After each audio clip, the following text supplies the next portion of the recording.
السلام عليكم ورحمة الله وبركاته. جرجتكم kabajamtoota hordoftoota chaanaalii kiyya hundi keessan nagaa jirtanii alhamdulillah nagaa jira. Ammoo tuyyuu viidiyoo biraatiin waliin deebinee jirra. Viidiyoon irra qabadhee dhufe ammoo tuyyuu dinnichaadha. Dinnicha akkamitti diizaayiniidhaan kukkunnee akkamitti akka xabbasnu wajjumaan ilaallaan afaan turaa isiniin jedha. Awwal ishee irraa quncisa. Haaluma kan kutaan hunda isaa ijoolleen gahaa jechuudha irraa quncise.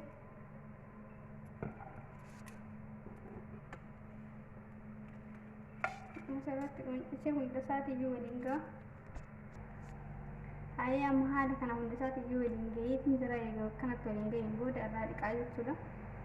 Egaa irraa dhiqee geesseen booda hin kukkutaa akkati kukkutu immoo wajjumaan laalla. Amma akkanatti irraa dhiqee illee hundaa geesseen booda cinaa isaa akkanatti irraa jira.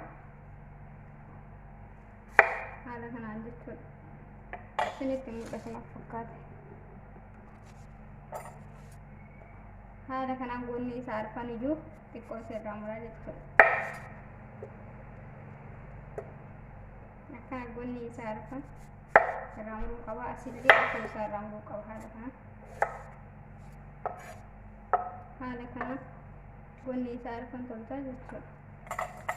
Achiin booda isa kana lamaan akkanatti godhaa jechuudha. Akkanatti gamana isaa kaaya akka inni gadi hin muramneef. Achi booda haala kanaan kukkutaa jechuudha.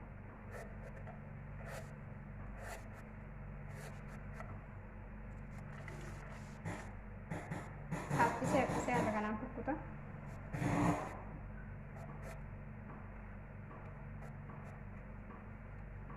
Achiin booda cinaa kanaan kukkutaa jechuudha. Meesuma san cinaa biraati.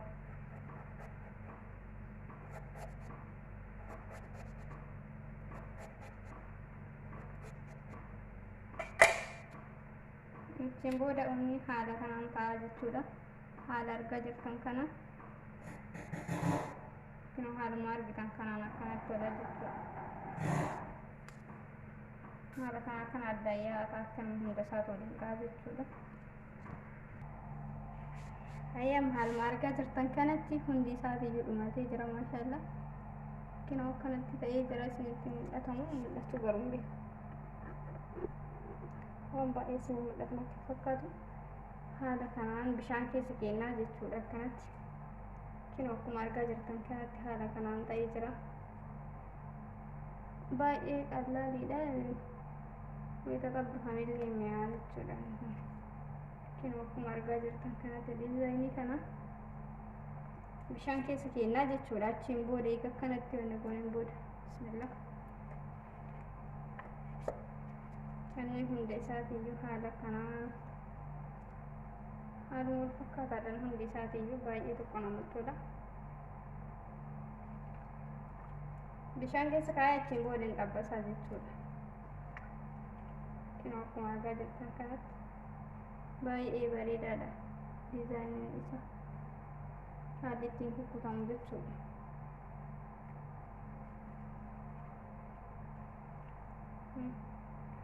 Akkuma argaa jirtan kanatti bishaan keessa kaa'aa inni hafee kanaallee keessa jechuudha. Bifuma wal fakkaataadha.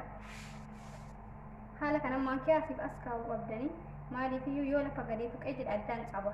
Inni kun maankiyaan kun lamaan garanaa garaana yoo jiraate maankiyaa irra dhaabata sakkiin albeen ani ittiin billeen ani ittiin gaffatu jechuudha. Haaluma argaa jirtan kanatti asuma bira dhaabata jechuudha. Gadiin boo'u gadi addaan hin tuqu. Haala kanatti suuta suutaan kukkutuu qabna akka hin jalaan cabneef achi booda irra jijjiirra jechuudha. Na argaa jirtan jedhee yaada wayita kukkutu kan haala kanaan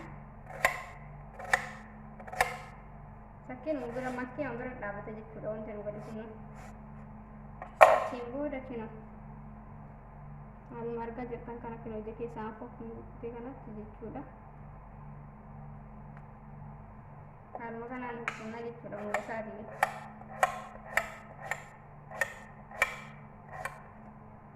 Booda kanuma irra jijjiirra. Achiin booda haaluma isin argisiisanaan akkana kukkula. Hin dirqama maankiyaa garaaf garana kaa'uu qabna.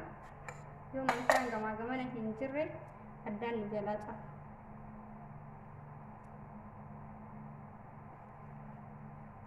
Hayi haala kanaan soogidda itti godhaa jechuudha. Bishaan keessa godheen booda soogidda irra firfirsa.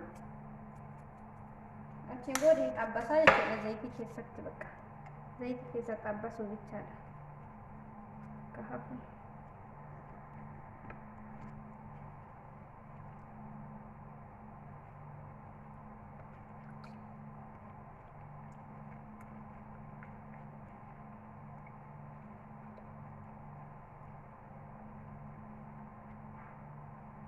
Haala kanaan ga'een booda qaamaan xabbasaa jechuudha. Zayitii godheerraa bida. Akkuma argaa jirtan kanatti amma gaallateera. Kana eegama gaallate hundaa kanuma keessaa baasaa jechuudha hunda isaatii. Kayyee amma haala kanaan tolee jiraatti booda maayineezii fi kacha gubbaa isaatii godhaa jechuudha haala kanaan.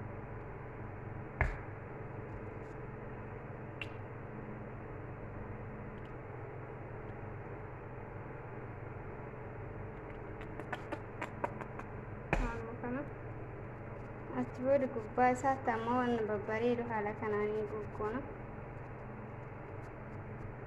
Akkanatti as biratti saanduwicha illee qopheeffadheetiin jira. Saanduwicha wajjin baay'ee tokko bareeda.